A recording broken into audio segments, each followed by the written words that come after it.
Welcome to the Deep Dive. We take fascinating sources, pull out the really compelling bits for you. And today, we're tackling something pretty unusual. It's called the dossier of the unexplained. Right, an investigative report looking at global high strangeness, specifically focused on 1 week, late June to early July 2025. Yeah, it details this surge in weird phenomena, things where, the lines between myth, reality, tech, even fear, they just seem to dissolve. So our mission today isn't just what happened, but exploring how these stories pop up, how they spread, and maybe more importantly, how we interpret them now. Exactly. In this super connected world, you might find some real surprises, some aha moments in here. So, okay, let's get into it. First up, cryptids. Mm-hmm. But how we think about them seems to be changing, moving from, like, the deep woods to the digital world. Definitely. Let's start with a classic sighting, though. The Sturgis Sasquatch, June 23rd, 2025, near Sturgis, South Dakota. Okay, what happened? Well, a grad student, Madeleine Kuntz, she reported seeing about a 7-foot-tall bipedal creature, dark brown, reddish fur, and get this, it was just 2 feet from her car on Highway 14A. Super close encounter. Wow, okay. But we hear about sightings. What made this one stand out in the report? Why was it compelling? It was her process. She didn't just, tell a story. Immediately, she logged GPS coordinates, took photos, and she submitted a formal report to the BFRO, the Bigfoot Field Researchers Organization. Oh, okay. So established group. Right.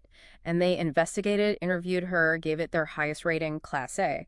That validation plus the documentation meant it got picked up by national radio, local news. It's like a textbook case for how modern cryptozoology tries to build credibility. Interesting. So that's the boots-on-the-ground approach, literally. Right. But then the dossier highlights something totally different, almost the polar opposite. Exactly. Just the day before, June 22nd, this phenomenon called AI cryptid vlogs was identified. AI cryptid vlogs, what is that? It's people using these powerful new AI video generators like Google's VO3 or OpenAI's Sora to create essentially first-person vlogs from the perspective of creatures like Bigfoot or Mothman. Wait, so Bigfoot is vlogging about his day? Pretty much. It's an evolution from that Loab thing back in 2022, remember?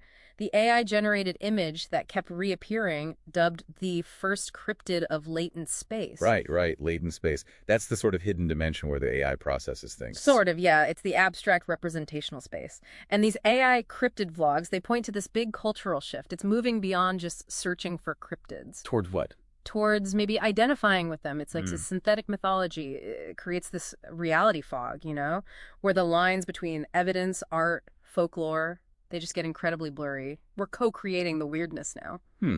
That's a wild thought. Okay, shifting gears from cryptids, earthly and digital, to things coming from the sky, cosmic events hitting closer to home. Yeah, June 26th, big fireball over Georgia.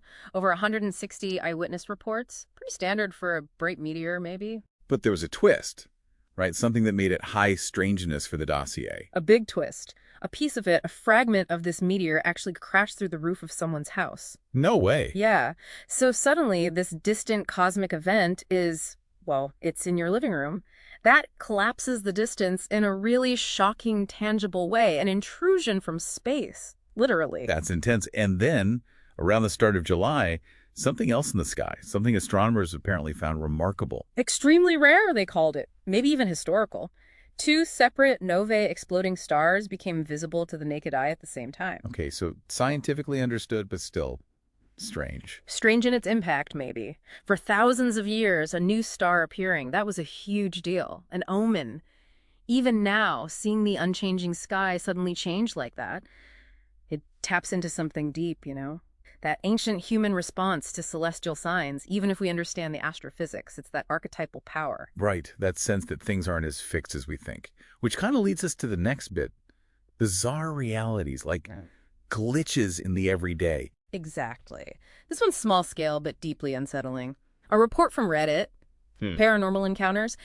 Someone saw their boss walk into a small office break room. They followed her in, like seconds later. Yeah. She was gone, just vanished. No other exit. Yeah. The weirdness there is how mundane it is, right? Yeah. It's not a ghost in a castle. It's your boss disappearing from the break room. It just breaks your expectation of simple reality. Fits right into that modern folklore of a glitch in the matrix. Like, reality itself has rendering errors. That is unsettling. And the dossier rounds this out with some quick hits of just weird, verifiable stuff. Yeah, stuff that's strange, but definitely happened. Florida, first week of July, passes a law banning weather modification tech like cloud seeding. Governance meets fringe science, basically. Okay, that's odd. And then, New Smyrna Beach, Florida again. A surfer gets knocked clean off his board by a spinner shark that leapt out of the water and hit him midair. An airborne shark attack. Seriously. Seriously. Undeniable freakish encounter. Not supernatural, just profoundly weird. Highlights that strangeness isn't always ghosts or aliens.